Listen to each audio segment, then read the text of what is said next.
विश्वाला शांतीचा संदेश देणारे मानवाचे व देवाचे शास्त्र तथागत भगवान गौतम बुद्ध, परमपूज्य बोधिसत्व विश्वरत्न डॉक्टर बाबासाहेब आंबेडकर ह्या महामानवाला त्रिवार वंदन करून आजच्या आपल्या हा मिलन प्रश्नाचं पठन व वाचन व श्रवण ही मालिका आपली सुरू आहे. सुरुवातीलाच काल मागच्या रविवारी आपण की भगवान बुद्धांनी प्रत्येक प्राण्याला मृत्यूचं भय वाटतं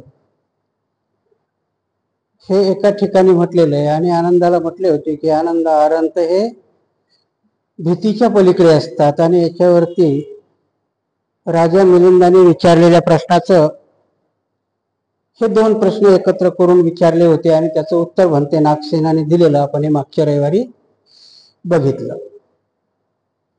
हे आपलं प्रवचन महाराष्ट्रभर बघतायत तर मला एक खाली कमेंट वाचायच्या कधी कधी सवय आहेत की कोण काय म्हणतंय याच्याविषयी, वाईट लिहितंय का काय लिहितंय. एका जणाची कमेंट आहे, नाव आता मी विसरलो, की बाबासाहेबाला विश्वरत्न म्हणू नका म्हणतात. हा फालतू प्रश्न आहे, कारण बाबासाहेबाला अशी विश्वरत्न कुणी डिग्री दिलेली नाहीये जागतिक लेवल, असं त्याचं म्हणणं आहे. तर आपण विश्वरत्न म्हणायला कधीपासून सुरुवात केली हे आपल्याला कमीत कमी माहिती तरी आहे का? कारण बाबासाहेबाला व्ही.पी. सिंगाच्या काळामध्ये भारतरत्न डॉक्टर बाबासाहेब आंबेडकर अशी पदवी दिली आणि त्यावेळेस काशीरामांनी मागणी केली होती की आता महात्मा गांधीला भारतरत्न द्या. महात्मा गांधीला अजून भारतरत्न दिलेलं नाही, तुमच्या माहिती करता सांग. कारण बाबासाहेबाला तेव्हा दिलं भारतरत्न की किरकोळ लोकांना भारतरत्न देऊन झालं होतं. त्या भूषणाचं एवढं किरकोळीकरण केलं होतं. त्याच्यानंतर बाबासाहेबाला भारतरत्न दिलं तेव्हा काशीराम म्हटले की आता आम्ही बाबासाहेबाला विश्वरत्न म्हणू, कारण ते फक्त भारताचं रत्न नाहीये. आणि असं उघडच म्हटलं का त्यांनी फक्त म्हणायचं म्हणून? कारण याच्या पाठीमागे एक रिसर्च आहे की जगामध्ये लहान मोठे 200 देश आहेत आणि जवळजवळ सर्व 99% देशामध्ये बाबासाहेबाला फॉलो केल्या जातं. त्यातल्या जवळजवळ 167 देशामध्ये बाबासाहेबांचे पुतळे आहेत. जो किंग जो त्याचं नाव तुम्ही ऐकलं असेल की आजच्या जमान्यातला जो हुकुमशाह आहे तोही बाबासाहेबाला फॉलो करतो. बऱ्याचशा लोकांना पदव्या मिळाल्यात. महात्मा गांधीला पदवी रवींद्रनाथ टागोरांनी दिली, त्याच्या अगोदर महात्मा फुलेंना पदवी दिली. ह्या पदव्या लोकांनी दिल्या. कोण लोकनायक होतंय तर कोण हिंदू हृदय सम्राट होतंय, कुणी काय होतंय. बाबासाहेबाला त्या पदवीची गरज कधी पडली नाही. पण काशीराम म्हणतात की जेव्हा बाबासाहेबाचं भारतरत्न हे अवमूल्यन केलेलं आहे बाबासाहेबाचं. आपल्याला वाटतं आपण म्हणतो भारतरत्न डॉक्टर बाबासाहेब आंबेडकर, सचिन तेंडुलकरच्या लाईनीत नेऊन बसवलं हो बाबासाहेबाला. त्यालाही भारतरत्न दिलं, त्या सुनील गावस्करलाही दिलं आणि त्याच्या लाईनीत बाबासाहेब आहे. महात्मा गांधीला अजून नाही दिलं, लोकमान्य टिळकाला अजून नाही दिलं. याच्या पाठीमागचं आहे आणि म्हणून तिथे आम्ही विश्वरत्न म्हणतो आणि ते खरोखर विश्वाचे रत्न आहेत. म्हणून इथे कोणालाही कमीपणा वाटण्याची काही गरज नाही. कारण ज्या हिंदू, आता हा धर्म म्हणायचा की नाही म्हणायचा माहिती नाही, पण ते जर मांगा महाराज सांबाराला हिंदू म्हणत असतील तर यांच्या मनामध्ये बाळासाहेब ठाकरे हृदयात असण्याची काही गरज आहे का? मला नाही वाटत कोणा महाराजच्या मांगाच्या हृदयाचा सम्राट बाळासाहेब ठाकरे असेल का? नसेल. पण तरी त्याला हिंदू हृदय सम्राट म्हटल्या जातं. आणि म्हणून ह्या पदव्या खरोखर उपयोगी आहेत का? म्हणून ज्या कोणी ती कमेंट केली असेल की बाबासाहेबाला विश्वरत्न म्हणू नये, माझं म्हणणं आहे की नक्की म्हणावं. कारण बाबासाहेब ह्या भारताच्या सीमा ओलांडून गेल्यात. अमेरिकेचा राष्ट्रपती बराक ओबामा तो म्हणतो आमच्या देशामध्ये जर बाबासाहेब निर्माण झाले असते, जन्माला आले असते, तर आम्ही त्यांना सूर्य म्हटलं असतं. सिम्बॉल ऑफ नॉलेज म्हणतात ते त्यांना. आणि म्हणून आपल्याकडे ते म्हणतात ना की तो शब्द वापरू नये, पण आपण अर्धज्ञानी असतो आणि मग कशावरही आम्ही रिसर्च करायला तयार होतो ना, आम्ही आमची मतं मांडायला तयार होतो किंवा अर्ध्या ज्ञानावरती. आणि म्हणून बाबासाहेब विश्वरत्न आहेतच. आणि म्हणून बाबासाहेबाला विश्वरत्न म्हणण्यात काहीही गैर नाहीये. त्यांनी सीमा ओलांडलेल्या आहेत. चला आता आपण आजच्या मिलिंद प्रश्नाकडे वळूया. मागच्या वेळेस आपण बघितलं की प्रत्येक प्राणी हा मृत्यूला घाबरतो, परंतु अनंत हे मृत्यूच्या पलीकडे असतात. आपण ते बघितले. राजा मिलिंदाचे समाधान होईपर्यंत म्हणते नागसेनाने त्यांना उत्तरं दिलेली आहेत. आजचा प्रश्न कुठला आहे तो आपण बघूया.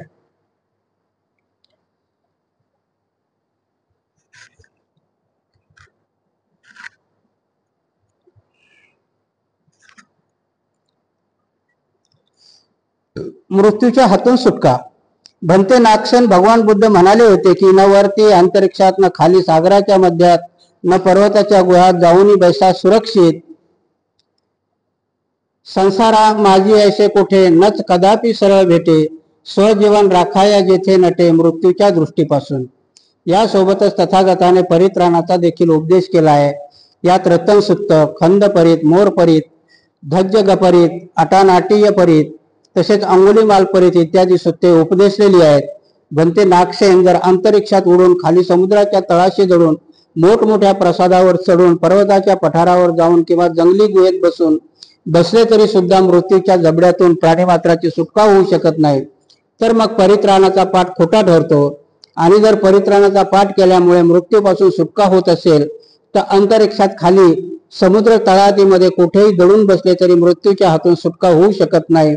म्हणजे मृत्यूची नजर चुकून स्वतःला सुरक्षित ठेवता येत नाही असे म्हणणे खोटे ठरते. याला देखील दुर्बोध प्रश्न आपल्या पुढे ठेवण्यात येत आहे.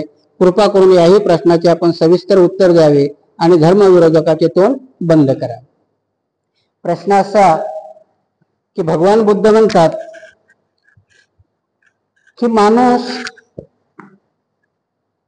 दीर्घायुषी होऊ शकतो, नाही असं नाही, परंतु मृत्यू हा अटळ आहे.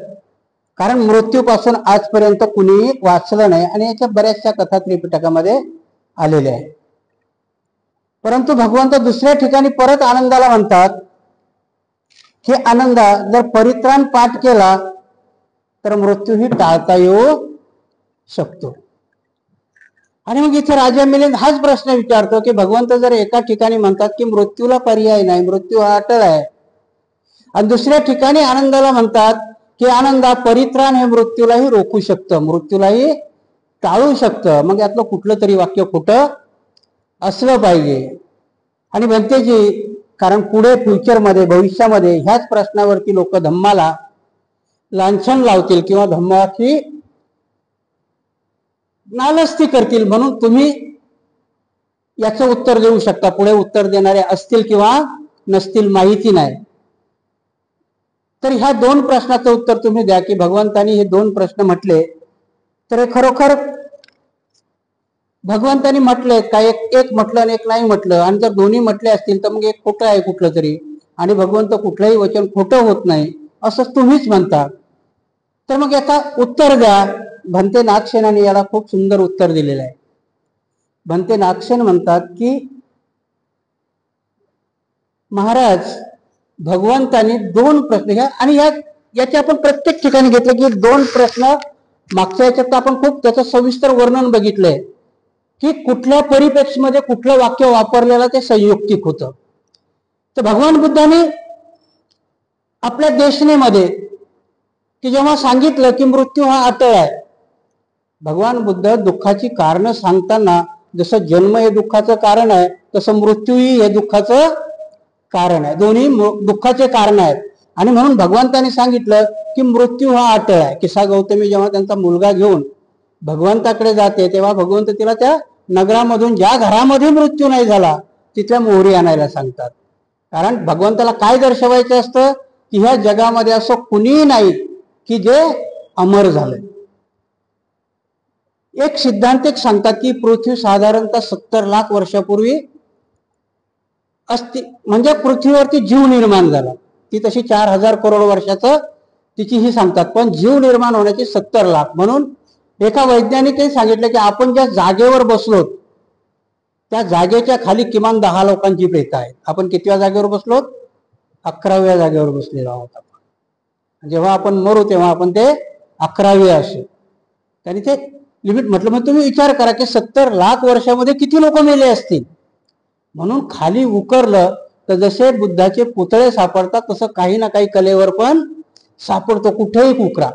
म्हणून इथे सांगितलं की मृत्यू हा अटळ आहे. तुम्ही समुद्राच्या तळाशी गेलात काय, समुद्राच्या मध्यात गेला काय, किंवा असं कुठल्या तरी एका याच्यात मी एका खासदाराचं भाषण ऐकलं होतं. तो संसदेमध्येच बोलला होता की मला 5 स्टार हॉटेलमध्ये कमरा दिला तर मी विचारलं होतं तिथे त्याच्यात माणूस मरतो का नाही. म्हणजे सगळ्याच ठिकाणी मरतो. मग तो म्हणतो मी माझ्या झोपडीत राहिलेला काय वाईट आहे. आता तो झोपडीत नसेल राहिला, मला वाटतं त्या खासदाराचं नाव मला आता काही माहित नाही, आहे अजूनही तो जिवंत आहे खासदार. पण सांगण्याचा उद्देश असा आहे की जो जो माणूस जन्माला येतो तो माणूस मरतो. आणि मग भंते नागसेन सांगतात की परित्राणाविषयी भगवान बुद्धांनी केलेलं विधान हेही खरं आहे. कसं होईल? आता तो आपल्यालाही विचार पडतो की नाही साधा, की आजपर्यंत कोणी परित्राणाने मृत्यू वाचलाय का कोणाचा? मग भगवान बुद्धांनी का केलं असेल, वचन का म्हटलं असेल? तर भगवान बुद्ध त्याच वचनामध्ये आनंदाला सांगतात आणि उपमा देतात मृत्यूची, की माणसाचं आयुष्य म्हणजे एखाद्या पंथीसारखं आहे. त्रिपिटकामध्ये कशाची उपमा दिली भगवान बुद्धांनी? पंथीची उपमा दिली. काय असतं त्या पंथी पेटवण्यामध्ये? पंथी हे जर माणसाचं शरीर असेल तर पंथीमध्ये तेल असतं ना, आणि वात असते. तो वात कधीपर्यंत जिवंत राहते? जोपर्यंत त्याच्यात तेल आहे तोपर्यंत. आणि म्हणून भगवान बुद्ध तिथे आनंदाला उपमा देतात की जर माणसाचं आयुष्य म्हणजे जर शरीर हे आहे तर तेल हे माणसाचं कर्म आहे, पुण्य कर्म आहे, आणि वात हे माणसाचं आयुष्य आहे. मग माणसाचा मृत्यू कधी होतो? की पंथीतलं जर तेल संपलं तर वात विसते. भगवान बुद्ध म्हणतात की तेलाला उपमा भगवान बुद्ध कर्माची देतात. कर्म आणि तुमचं पुण्य कर्म जर संपलं तर माणसाचं आयुष्य मरतं. जर वात संपली, तेल कायम आहे पण वातच संपली तरी दिवा विसतो. वाताला आयुष्याची उपमा दिली भगवान बुद्धाने, की जर तुमचं आयुष्य संपलं असेल तर मग मात्र तुम्ही मरता. पुण्यकर्म शिल्लक असलं तरी मृत्यू येतो. आणि भगवान बुद्ध तिसरा मृत्यू सांगतात की त्याला अकाल मृत्यू म्हणतात, की तेलही आहे वातही आहे तरी माणसाचा मृत्यू येतो. म्हणजे जर एखादा वारा आला जोरात तर वात विसते की नाही? तसंच माणसाचं आहे की कुठे रस्त्याने चालला ना, ऍक्सिडेंट झाला तर त्याला काय म्हटलंय? अकाल मृत्यू म्हटलंय. आणि मग तिथे भगवान बुद्ध म्हणतात की मृत्यूला थांबवणं परित्राण करू शकतो. कसं? जर ह्या तिन्ही गोष्टी त्याच्या शिल्लक असतील तर. जर त्याचं आयुष्य शिल्लक असेल तर परित्राण. मग आपण कधीही बघा की माणसाला आता टीबी पण रिकवर व्हायला लागला की नाही, कॅन्सर रिकवर व्हायला लागला. आपण काय म्हणतो की डॉक्टर कधी कधी म्हणतात ना की याला जर 2 मिनिट अगोदर नसतं आणलं तर हे गेले असते. काय आहे त्याचा अर्थ? ते डॉक्टरांनी केलेलं परित्राणच आहे ना. औषध देणं परित्राण एक प्रकारचं औषध आहे. भगवंत याच्या पुढे जाऊन म्हणतात की मी डॉक्टर आहे. धम्म हे त्याच्यावरचं औषध आहे आणि संघ ही परिचारिका आहे. एवढी सुंदर व्याख्या आहे याची की भगवान बुद्ध हे डॉक्टर आहे, तुमच्या रोगाचं निदान करतात. फक्त खाली भगवान बुद्धाने सांगितलं तुमच्या रोगाचं निदान मी केलंय, की दुःख आहे, दुःखाचं कारण आहे, दुःख निवारण आहे आणि महापटीपद आहे. म्हणजे धम्म हे औषध आहे. की जर तुमच्या दुःखाचं मी कारण सांगितलं तर त्याच्यावरती धम्म हे औषध आहे, पण ते औषध देणारा संघ आहे. कारण आपण बऱ्याचशा गोष्टी, कारण संघ ही परिचारिका म्हणजे नर्स आहे एक प्रकारची. कारण संघ हा तुम्हाला धम्म सांगतो की कसा धम्म आचरणात आणायचा. आणि म्हणून मृत्यू हा जरी अटळ असला तरी परित्राण. म्हणून कधी मरणाऱ्या माणसाच्या बाजूला आमचे भिक्षू लोक सांगतात की कॅसेट लावा परित्राणाची. गाथा म्हणा त्याच्या बाजूला, म्हणजे त्याचं मरण हे कसं होईल, शांत होईल. इथेही तथागत भगवान बुद्धांनी परित्राणाचा अर्थ सांगितलाय की ते कोणालाही वाचू शकत नाही. तर परित्राण कोणाला वाचू शकते, की ज्याचं आयुष्य अजून शिल्लक आहे. परंतु त्याला अकाल, म्हणजे जसं डॉक्टराकडे आपण एखाद्या पेशंटला घेऊन जातो, डॉक्टर एक इंजेक्शन देतो, तो माणूस वाचतो. हे बरीचशी उदाहरणं आहेत ना, की मृत्यूशय्येवर पडलेला माणूस डॉक्टरांनी वाचवला. का वाचवला, त्याचं आयुष्य अजून कायम होतं, शिल्लक होतं. आणि त्याला म्हणून कधी कधी आता जर आपण विचार केला की पुढे प्रश्न परत तसाच विचारतात की मरणारा माणूस आहे, समजा त्याचं आयुष्य शिल्लक आहे, आणि मग परित्राण नाही म्हटलं तरी तो वाचणारच आहे, डॉक्टराकडे नाही नेला तरी तो वाचणारच आहे. राजा मिलिंद प्रश्न विचारतात नागसेनाला, मग हे परित्राण म्हणायची काय गरज आहे, कारण आयुष्य संपल्यावर मरता तुम्ही असं म्हणतात. त्याच्यावरती परत भंते नागसेन उत्तर देतात की परित्राण हे माणसाच्या परिवर्तनाकरता. आता जर आपल्याला म्हटलं की मधोमध जाऊन रोडच्या उभा राहा आणि 80च्या स्पीडने येणारी गाडी आहे, त्याचा ब्रेक लागेल का? मग परित्राण म्हणजे काय आहे? परित्राण म्हणजे शुद्धीवर राहणं. परित्राण म्हणजे मी त्या वाईट गोष्टीपासून विकलित होणं. जेव्हा अंगुलीमालाला भगवान बुद्ध चालतायत आणि अंगुलीमाल पाठीमागनं पळतोय, काय होतं ते? भगवान बुद्धाचं परित्राणच होतं ना ते. परित्राणाचा स्पष्ट अर्थ आहे संरक्षण. परित्राणाचा अर्थ काय आहे? संरक्षण. कारण अंगुलीमालाला जेव्हा चालायला गेलं, सगळे लोक सांगत होते की भंते जाऊ नका या रस्त्याने. का? तो अंगुलीमाल त्या जंगलात आहे आणि तो कोणालाही सोडत नाही. 30-30, 35-35 माणसं गेले तरी तो मारतो. पण भगवान बुद्धाला माहिती होतं की माझ्या परित्राणाचा परिणाम त्याच्यावरती होईल. हे भगवान बुद्धाला माहिती होतं. परित्राणाच्या आधुनिक उदाहरणं देताना तुम्हाला सांगते, महात्मा फुलेवरती मारेकरी झाडले होते. परित्राणाचा अर्थ निष्ठा तुम्ही त्या गाथेत नका घेऊ. महात्मा फुलेवरती 2 मारेकरी पाठवले होते. महात्मा फुले बाहेर येतात आणि महात्मा फुले म्हणतात तुझं भलं होणार असेल तर मार. हे परित्राण आहे. महात्मा फुलेंनी त्यांच्या पुढे केलेलं हे परित्राण आहे. आणि त्यांच्या हातातलं शस्त्र खाली पडतं, कारण ते परित्राण सांगतात की अरे भल्या माणसा, तुझ्या पोरांना शिकवण्याचं काम मी करतोय, यांनी नाकारलंय तुझ्या पोरांना शिकवण्याचं. हे परित्राण ते त्याला सांगतात. महात्मा फुले हे परित्राण त्याला सांगतात, म्हणून त्याच्या हातातलं शस्त्र खाली पडतं. भगवान बुद्धही तेच सांगतात की तुमच्या हातामध्ये तुमचं कर्मफळही असेल आणि तुमचं आयुष्यही शिल्लक असेल तर परित्राण तुम्हाला वाचवू शकतं. म्हणून याचा अर्थ सांगितला. ह्या अर्थाने भगवान बुद्धांनी त्या परित्राणाचा अर्थ सांगितला होता आनंदाला. मृत्यू तर अटळ आहे, मृत्यूला कोणीही थांबवू शकत नाही. परंतु मृत्यू ही कधी येतो, तर ह्या 3 कारणाने येतो. की जर तुमच्यातलं पुण्यकर्म संपलं असेल, तुमचं आयुष्य संपलं असेल, किंवा ऍक्सिडेंट किंवा अकाल मृत्यू, ह्या 3च कारणाने भगवान बुद्धांनी मृत्यू सांगितलेले आहे. आणि म्हणून इथे भंते नागसेन सांगतात की परित्राण, परित्राणाचा अर्थ सांगताना बऱ्याचशा गोष्टी सांगता येतील. की एका पर्वताची उपमा दिली त्यांनी, की पर्वत आहे, मोठा पर्वत आहे, हिमालय आहे. हिमालयाला उन्हाळ्यामध्ये तुम्ही जर बघितलं असेल की हिमालयामधून ज्या ज्या बी नद्या, आता जर तुम्ही एखाद्या वेळेस काश्मीर बिश्मीरला गेला तर 12ही महिने नद्या वाहतात ना. पाऊस पडतो का तिकडे 12ही महिने? का? तर ते हिमालयातलं बर्फ वितळत असतं आणि ते बर्फ वितळल्यामुळे त्या नद्यांना 12ही महिने पाणी असतं. गंगेचं पाणी का आटत नाही, तर ती हिमालयातून उगम पावलेली आहे. पावसाळ्याचं पाणी तिच्यामधून वाहतं आणि जेव्हा पावसाळा संपला तर तेव्हा हिमालयाचं बर्फ वितळतं, तेव्हा त्या नदीला पाणी असतं. म्हणून इथे सांगतात की मृत्यू जसा हिमालयामध्ये आहे, की हिमालयालाही मृत्यू थोडा थोडा का होईना येतो, एकाच वेळेला नाही येत परंतु येतो. त्याचप्रमाणे त्याला थांबवल्याही जातं, कारण हिम हे गोठल्या जातं. तसं परित्राण आहे. परित्राण हे तुमच्या मृत्यूला फक्त थांबवतं. मृत्यूमधून जिवंत करतं का परित्राण? तर नाही, भगवान बुद्धांनी सांगितलं की परित्राण आहे तुमच्या मृत्यूला. आणि म्हणून त्याच्यावरती एक उदाहरण सांगायचे ते, की एखादं झाड आहे आणि त्याच्या मुळ्या सुकल्या, तर त्याला किती पाणी घातलं तर ते फुलेल का परत?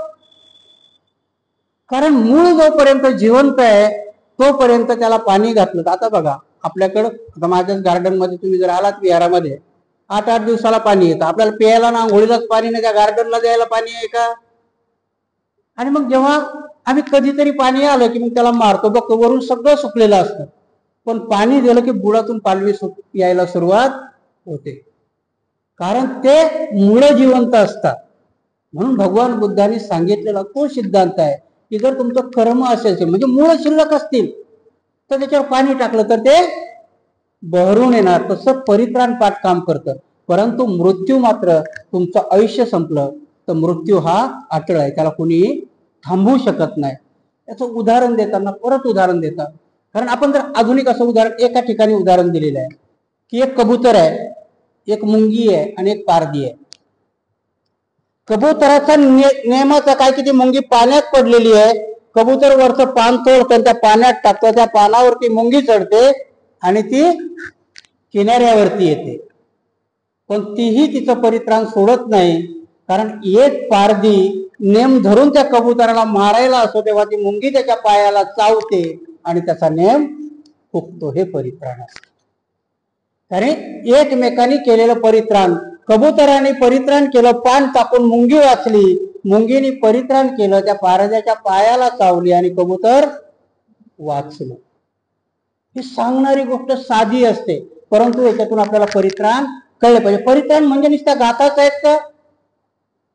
गाथा नाही आहेत. आज त्या परिस्थिती सांगतो तुम्हाला की 2 मुलं असतात, दोन्ही मुलं परदेशात आहेत आणि आई वडील 80-82 वर्षाचे झालेत. बऱ्याचशा केसेस आहेत अशा. मुलांना यायला इकडे वेळ नाहीये, पैसा लाखोनी पाठवतात ते आई वडिलांना, परंतु एक वेळ अशी येते की दरवाजा बंद असतो आणि दोघंही मरून पडतात, कोणालाही कळत नाही. जेव्हा त्यांचा वास यायला लागतो तेव्हा आजूबाजूचे लोक पोलिसाला फोन करतात, कारण का तिथं परित्राण झालेलं नाही. नेहमी आपण परित्राण काय असतो की आजही मुलं काय म्हणतात की आई वडिलांची काळजी घ्या. काळजी घ्या म्हणजे त्यांच्या बाजूला तुम्ही फक्त नेहमी वंदनाच म्हणत असता का? जाता येता बघता त्यांच्याकडे की आता वयस्कर वडील आहेत, त्यांच्या अंगाला हात लावून बघतात, त्यांना ताप आहे का, खोकला आहे का, हे आहे का. म्हणून हे परित्राण आहे की त्यांना वाचवणं. जर कर्मफळ आणि आयुष्य शिल्लक असेल तर त्या यालाही प्रतिसाद कधी कधी आपण म्हणतो की ते मृत्यूशी झुंजत होते. शब्द वापरतो ना तुम्ही की ते मृत्यूशी झुंजत होते आणि शेवटी डॉक्टर म्हणतात की त्यांनी प्रतिसाद देणं बंद केलं आणि त्यांचा मृत्यू झाला. डॉक्टरने त्यांच्यावरती केलेले विलाज हे परित्राण आहे, संरक्षण आहे ना परित्राणाचा अर्थ. म्हणून भगवान बुद्धांनी सांगितलेले हे वाक्य जे आहे ते त्या परिप्रेक्षमध्ये सांगितलेलं आहे की तुमच्या याच्यामध्ये असतं. म्हणून ते वेगवेगळे उदाहरण देतात. काय ज्या कथा आहेत ह्या बऱ्याचशा कथा आहेत, त्याच्यामध्ये ज्या कथा सांगितल्या की परित्राणाचा प्रताप काय आणि या वेगवेगळ्या प्रकारच्या कथा सांगितल्यात त्यांनी. मोरपिताची कथा, आता मी जशी मुंगीची कथा सांगितली तशीच ते मोरपीत सुत्त आहे की तो मोर रोज त्याच्याकरता जाळं लावल्या जातं. जातकामध्ये ती कथा आहे की रोज त्याच्याकरता तो पारधी जाळं लावतो, परंतु हा मोर काय करत असतो?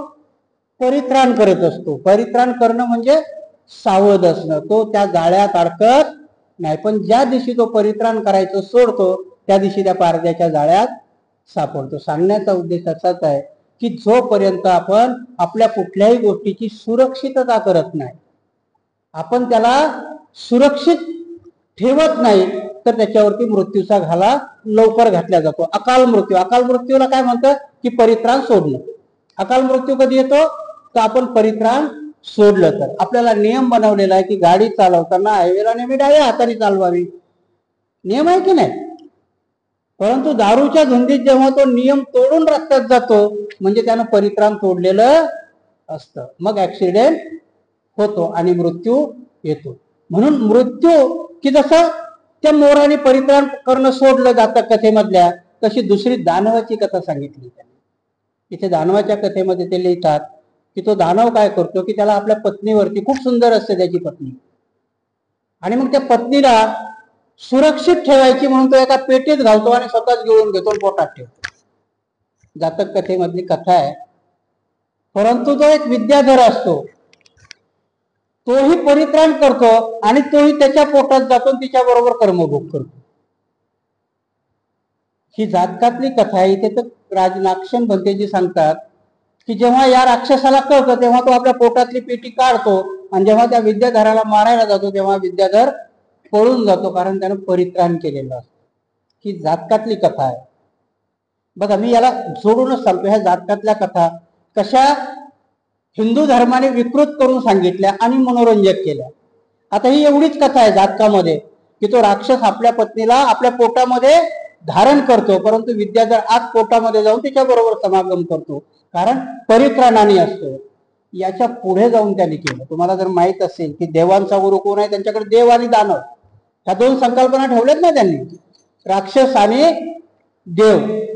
देवाचा गुरु आहे बृहस्पती आणि दानवाचा गुरु आहे शुक्राचार्य. एक कथा आहे, जर तुम्ही महाभारतात कथा वाचली असेल, तुमच्यातल्या बऱ्याच जणांनी ययाती नावाची कादंबरी वाचली असेल, कारण खूप फेमस होती, आहे की नाही.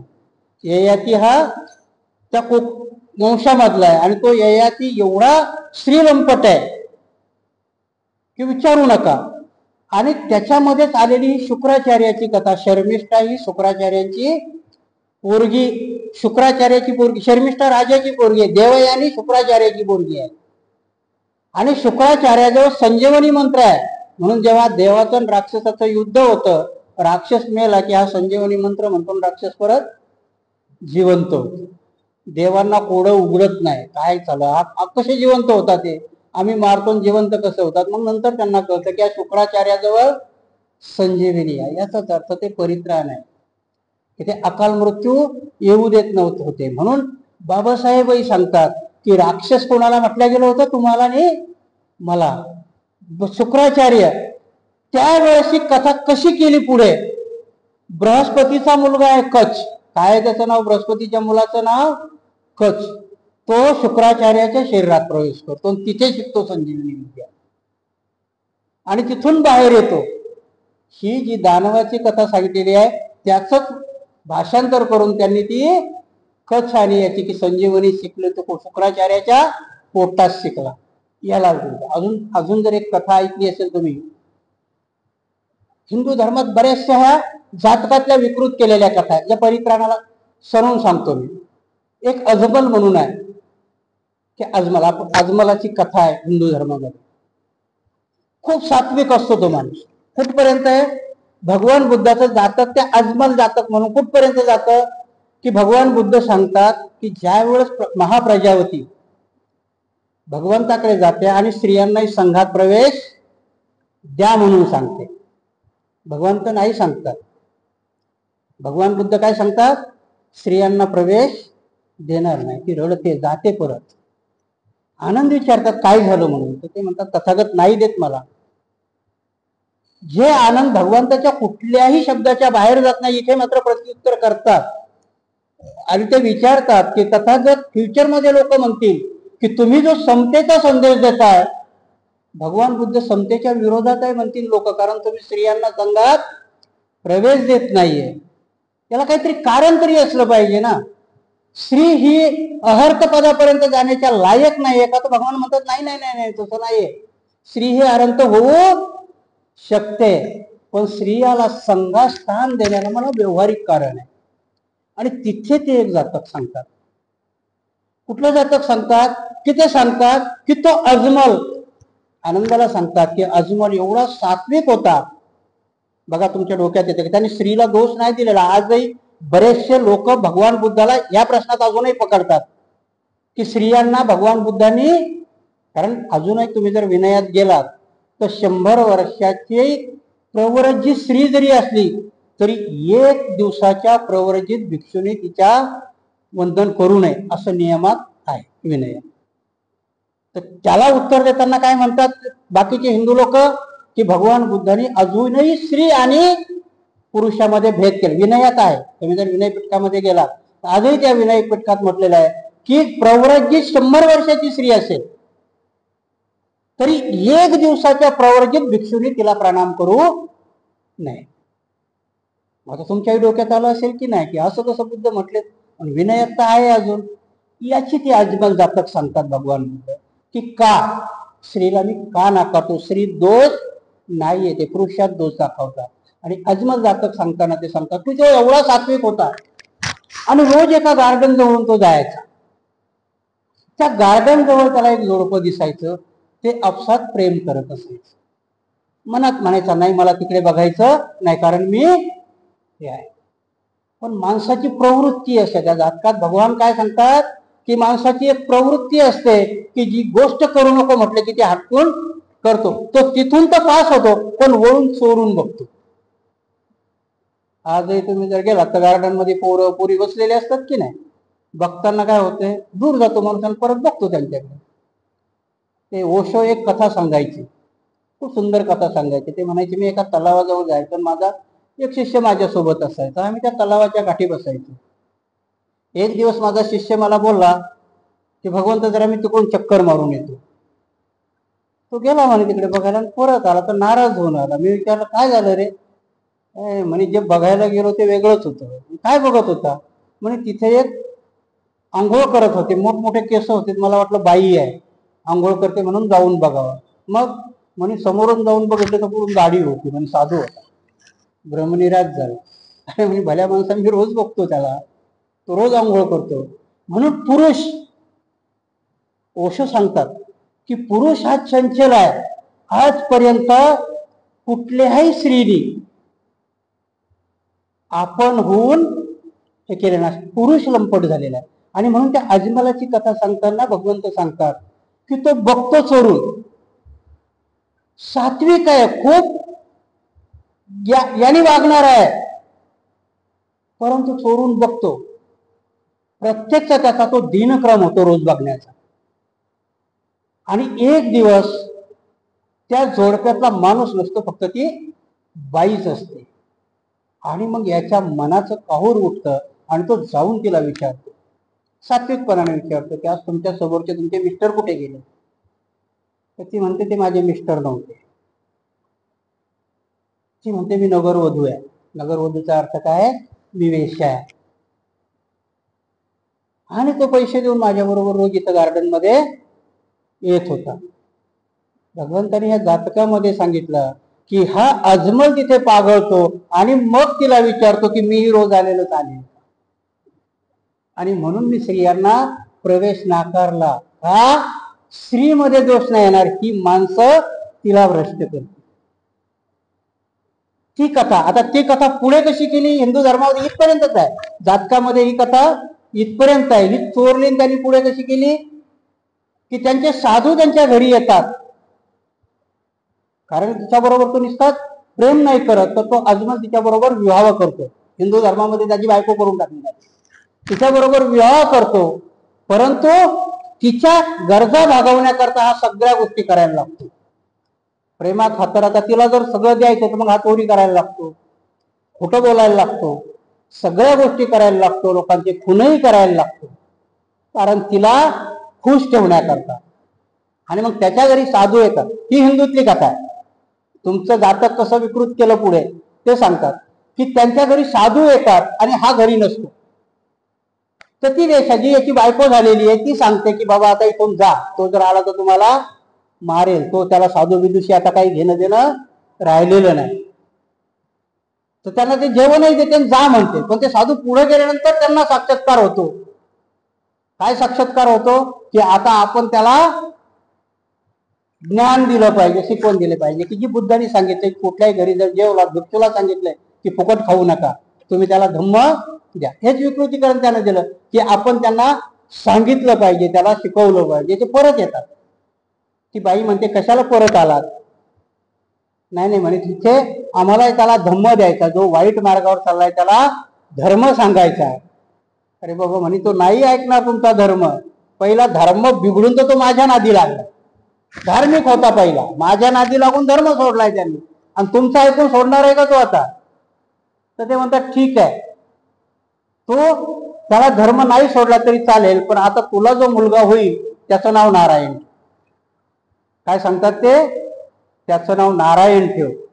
कारण जेव्हा हा मग मरायला लागेल तेव्हा तो त्याला हाक मारतो, नारायण ये. इथे विकृतीकरण केलं त्यांनी. ह्या परित्राण पाठाला त्यांनी मनोरंजनाचं स्वरूप दिलं, साध, की ज्याला आपण कुठलाही प्रयत्न न करणं. भगवान बुद्धांनी काय सांगितले? प्रयत्नवादी व्हा. त्यांनी प्रयत्नवादी तोडायला सांगितले. फक्त नारायणाचं नाव घेतलं की नारायण धावत येणार आणि त्याला सोडवणार. हे तुमच्या अजमल जातकाचं केलेलं विकृतीकरण आहे नारायण पुराणामध्ये. तर इथे परित्राण कितपर्यंत असं आहे की भगवान बुद्ध सांगतात की ज्याच्यापर्यंत तुमचं आयुष्य शिल्लक आहे तर परित्राण त्याला वाचू शकतो, नाहीतर मरणाला कुणीही वाचू शकत नाही. मरण हे अटळ आहे. म्हणून मृत्यूच्या दारातून तुम्हाला जर तुमचं आयुष्य शिल्लक असेल तरच तुम्हाला परित्राण वापस आणू शकतो. परित्राण लाभदायक ठरण्याची 3 कारणे आहेत. याप्रमाणे महाराज, परित्राणाचे सर्वात रक्षण होत नाही तर काहीचे होते आणि काहीचे नाही. महाराज 3 कारणे परित्राण रक्षणा कार्यात सफल होऊ शकतात. एखाद्या कर्मफळाची मध्येच बाधा पडल्यामुळे, वाईट कर्माचे विघ्न बाधक झाल्यामुळे आणि परित्राणाच्या मंगलगाथावर विश्वास नसल्यामुळे परित्राणाचा मंगलपाठ रक्षण करण्याचे बळ असून देखील व्यर्थ जातो. इथे भगवान बुद्ध सांगतात की परित्राण सगळ्याच गोष्टीत तुम्हाला उपयोगी पडत नाही. की जसं सांगितलं की ही उपमा जशी दिली की भगवान बुद्ध डॉक्टर आहे, धम्म औषध आहे आणि संघपरिचारिका आहे. आत्ताच्या दुनियेमध्ये तुम्ही जर गेलात डॉक्टरकडे, डॉक्टरने निदान केलं की तुम्हाला अमुक अमुक रोग आहे, लॅबोरेटरीमध्ये पाठवलं, त्याचं निदान आलं, डॉक्टरांनी निदान केलंय, प्रिस्क्रिप्शन लिहून दिलं, मेडिकल मधून तुम्ही गोळ्याही घेऊन आल्या, आणि जर नाही घेतल्या तर उपयोग होईल का? नाही. म्हणून इथे सांगताना सांगतात की निदान झालंय तुमच्यावर. परित्राण कुठपर्यंत लागू पडतंय की तुमचं निदान झालं, आयुष्य कायम आहे. परंतु तुम्ही जर ते परित्राण केलंच नाही किंवा डॉक्टरची दवा घेतलीच नाही तर मृत्यू थांबवता येईल का? आयुष्य असूनही, कर्मफळ असूनही, पुण्य असूनही थांबवता येणार नाही. म्हणून परित्राण हे फक्त तुमचं आयुष्य शिल्लक असणाऱ्याला आहे. परंतु जर याला कोणी वापर नाही केला तर हे पहिलं कारण त्यांनी सांगितलंय. दुसरं कारण आहे वाईट कर्माचे विघ्न बाधक झाले. इथं कर्माला काय म्हटलंय आपल्यात? तिकडे पाप पुण्याची संकल्पना असेल, इकडे कुशल आणि अकुशल कर्माची संकल्पना आहे. म्हणून इथे जर तुम्ही पाप कर्मच करतात, पाप कर्म म्हणजे अकुशल कर्म आहे, की अचानक अकुशल कर्म करायला जाल तर मग मात्र मृत्यू आठवल. जसं मी उदाहरण दिलं की डाव्या हाताने गाडी चालवायला सांगितली आणि तुम्ही लेन सोडून जर मधल्या ह्याच्यात गेलात तर मग मात्र ऍक्सिडेंट होणार आहे ना.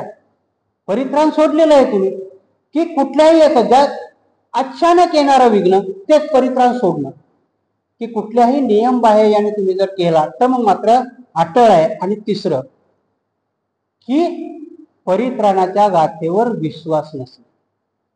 आता तुम्ही म्हणाल की परित्राणाची गाथा म्हणल्याने मृत्यू थांबतो का?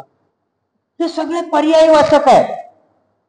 भगवान बुद्धाचं लिटरेचर आजही लागू कसं पडेल? एखाद्या मेलेल्या माणसाच्या पुढे तुम्ही मोरपीत परीत म्हणत गेलात म्हणून तो जिवंत होणार नाहीये. परत तेच उदाहरण आहे की जर तुम्हाला तुमचा एखाद्या डॉक्टरवरती विश्वासच नसेल तर त्यांनी गोळ्या दिलेल्या गोळ्या तुम्ही घ्याल का? आजही बऱ्याचशा, तुमचा जर फॅमिली डॉक्टर असेल आणि तो MA होमिओपॅथिक जरी असेल तर त्यांनी दिलेली पांढरी गोळी तुम्हाला लागू पडते.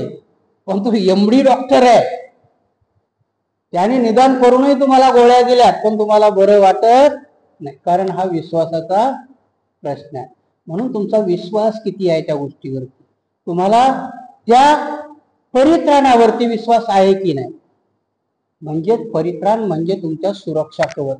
आजच्या घडीला असणाऱ्या त्या सुरक्षा कवचावरही तुमचा विश्वास आहे की नाही. जर विश्वास नसेल तर मग मात्र ते फलद्रूप होणार नाही. ह्या 3 गोष्टीमुळे परित्राण लागू पडत नाही. असं भंते नागसेनानी त्यांना सांगितलेलं आहे. पण मृत्यू हा अटळ गोष्ट आहे.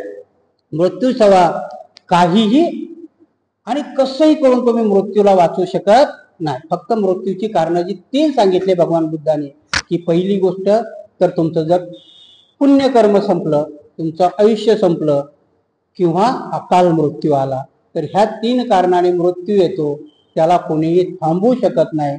म्हणून भंते नागसेन म्हणतात की राजा मिलिंदा, भगवंतानी ही दोन्ही वाक्य भगवंताची आहे. भगवंत पहिल्या गोष्टीमध्ये म्हणतात की कुणीही मृत्यूपासून आजपर्यंत वाचू शकलेलं नाहीये. प्रत्येक जीव हा मृत्यूला समर्पित झालेला. मृत्यूमय आहे तो. अजरामर ह्या दुनियेमध्ये काही नाही. जे जे जन्माला येतं ते नष्ट होतं. हे भगवान बुद्धांनी उद्बोधित केलेलं वाक्य खरं आहे. आणि दुसरं वाक्य की ते आनंदाला म्हणतात, आनंदा की परित्राण, जर परित्राण केला तर मृत्यूही तुम्हाला टाळू शकतो. मृत्यूपासून जिवंत करता येत नाही, मृत्यू टाळल्या जाऊ शकतो. हा शब्द वापरलेला आहे भगवंतांनी की मृत्यूला तुम्हाला टाळता येतं, मृत्यूपासून तुम्हाला बचाव करता येतो, मृत्यूला नष्ट करता येत नाही, मृत्यूपासून तुम्हाला पळता येत नाही, पण परित्राणाने तुम्हाला मृत्यू टाळता येऊ शकतो, मृत्यू पुढे नेता येऊ शकतो. हे परित्राणामध्ये ताकद आहे. परंतु ते परित्राण कधी फलद्रूप होतं, तर ह्या 3 गोष्टी भगवान बुद्धांनी सांगितलेल्या आहेत. आणि म्हणून की आज आपण ह्या 3 गोष्टी आणि हा प्रश्न, दोन्ही प्रश्नाची उत्तरं की भगवान बुद्धांनी सांगितलेलं की मृत्यू हा अटळ आहे, मृत्यू शिवाय मृत्यूला कुणीही जिंकू शकत नाही. कारण याच्यावरती मात केली हिंदू धर्माने, त्याच्यात अष्टचिरंजीव केले, त्यात मात केली. तुम्हाला माहिती आहे का अष्टचिरंजीव कोण कोण आहेत? त्यातले अष्टचिरंजीव केले त्यांनी. हनुमान आतापर्यंत आहे म्हणतात, परशुराम आतापर्यंत आहे म्हणतात, बिभीषण आतापर्यंत आहे म्हणतात, चरकृषी आतापर्यंत आहे, असे अष्टचिरंजीव आहेत त्यांच्यावर. भगवान बुद्धांनी सांगितलं असं कुणीही नाही, कारण अस्तित्वातच नाही. म्हणून महात्मा फुलेंनी परशुरामाला पत्र लिहिलेलं आहे. जर तुम्ही गेलात तर परशुरामाला पत्र लिहिलेलं आहे महात्मा फुलेंनी की बाबा कुठे असतील तर ये, तू चिरंजीव आहे असं तुझ्या धर्मग्रंथात सांगितलंय, परंतु आजपर्यंत तू काही कोणाला भेटला नाही. बुद्ध इथं तेच सांगतात की मृत्यूपासून कोणालाही वाचता येणार नाहीये, मृत्यू टाळता येऊ शकेल आणि त्याच्याकरता परित्राण आहे. आणि म्हणून परित्राणाचा अर्थ जशाला तसा न घेता, परित्राण म्हणजे तुम्ही तुमच्या याच्याकरता, तुमच्या सुरक्षा वापरण्याकरता केलेली ती एक उपाययोजना आहे. भगवान बुद्ध सांगतात की परित्राण हे प्रत्येकाने केलं पाहिजे. कारण कुठलाही भगवंताचा कुठलाही धम्म जो आहे तो परिप्रेक्षमध्ये घ्यायचा आहे, जशाला तसा लागू घ्यायचा नाही. एक उदाहरण तुम्हाला देतो की आमच्या इथं 2 कुत्री आहेत. आम्ही पहिलंच शील म्हणतो पानातिपाता वेरमणी सिक्कापदं समाधी. आमच्याकडं 20-20 वर्षापासून उपासिका उपासक येतात. आता ते 2 कुत्रे आहेत, पाऊस आला तर ते कुठेच येणार ना, कुठे जातील ते? परंतु त्या दोन्ही तिन्ही आमच्या उपासिका हातामध्ये दांडकं घेऊन त्यांना बळवत बाहेर काढतात. पहिल्या शिलाचा अर्थ तरी कळाला बघ, हा बाहेर दिला काय, पण ते तुमच्या विहाराचे आहेत ना. आणि मग मी तिघींनाही विचारलं, तुम्हाला पहिला प्रश्न, पहिलं शील कळलं का पानाती पाता वेरमणी? अरे बाहेर पाऊस पडतो, ते जातील कुठे? बसू द्या ना एका कोपऱ्यात त्यांना. म्हणून आम्हाला शिलाचा अर्थही कळत नाही. पानाती पाता वेरमणी आम्ही बोकड्या कापायचा अर्थ घेतला फक्त खाली, त्या प्राण्यावरती दया करायचा अर्थ आम्ही नाही घेतला. याला परित्राण म्हणतात. परित्राण त्याला आहे. आणि त्या 2 कुत्र्यांनी तुम्हाला सांगितलं की नाही मला माहिती नाही, आमच्याकडे एक मोठा साप निघाला होता आणि त्यावेळेस ते बारीक बारीक पिल्ले होते. ते एक पिल्लू जोरजोरात ओरडायचं आणि दुसरं माझ्या कुटीला लात मारायचं. त्याने त्याची ड्युटी केली होती. मग मी वैतागून म्हटलं झोपू दे ना, का ओरडतोस? बाहेर येऊन बघतो तर मोठा साप. त्या मुक्या प्राण्याने त्याची ड्युटी केली होती आणि आम्ही मात्र आता पाऊस आला त्याला दांडकं घेऊन कुठेच्या बाहेर काढतो. हे परित्राण आहे का? हे शील पालन आहे का? भगवान बुद्धांनी नुसतं शील म्हणायला नाही सांगितलं, ते कृतीत आणायला सांगितलं. आणि म्हणून बाबासाहेब म्हटले होते की तुम्ही बुद्ध आहात तर बुद्ध दिसले पाहिजे. बाबासाहेबाचं वाक्य आहे, देवलालीला केलेल्या भाषणामध्ये बाबासाहेब म्हणतात की तुम्ही बुद्ध आहात तर बुद्ध दिसले पाहिजे. मग आता सगळ्याच्या मनामध्ये येईल की आम्ही बुद्ध दिसायकरता काय करावं, कपाळावर लिहावं का आम्ही बुद्ध आहोत म्हणून. बाबासाहेब सांगतात की बुद्ध हा कृतीने दिसला पाहिजे, तुमच्यामधल्या कृतीने तो वाटला पाहिजे. म्हणून मी नेहमी उदाहरण देतो की आमच्या बाजूला 10 बुद्धाच्या घरामध्ये एक घर हिंदूच आहे, आम्ही त्याला परिवर्तित नाही करू शकत. बाबासाहेब आचरण करायला सांगितले होते की आमच्याकडे बघून तो म्हटला पाहिजे की किती सुंदर आहे यांचा बुद्ध धर्म. आम्ही आज मांगालाही प्रभावित नाही करू शकलो. ब्राह्मणाला कधी, बाबासाहेब बोलले होते ब्राह्मण सगळ्याच्या शेवटी बुद्ध बनेल, बाबासाहेबांचे वाक्य आहे ते.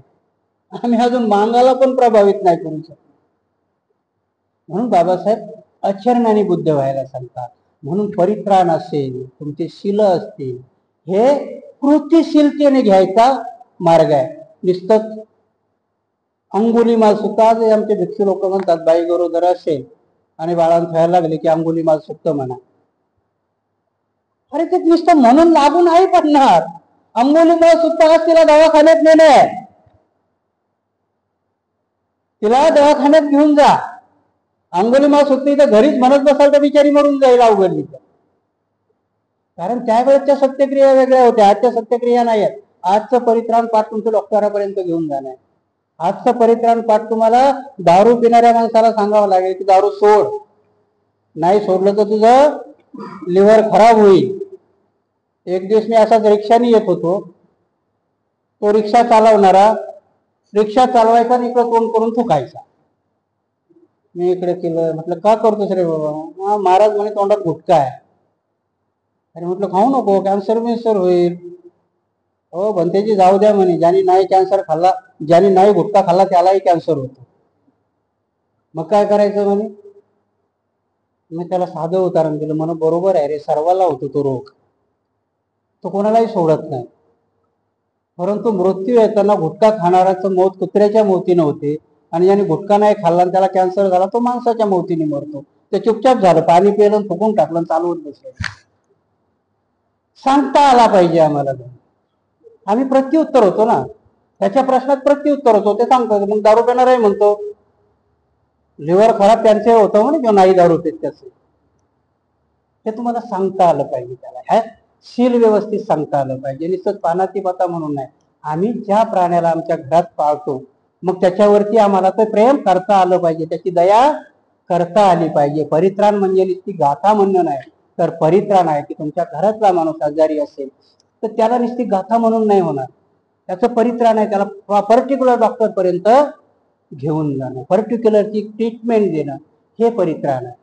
कारण हे करण्याकरता तुमच्यातली मानसिकता निर्माण व्हावं लागते. आणि म्हणून भगवान बुद्ध तुम्हाला विपश्यना सांगतात, प्रज्ञा वाढवण्याकरता तुम्हाला ध्यान करायला सांगतात.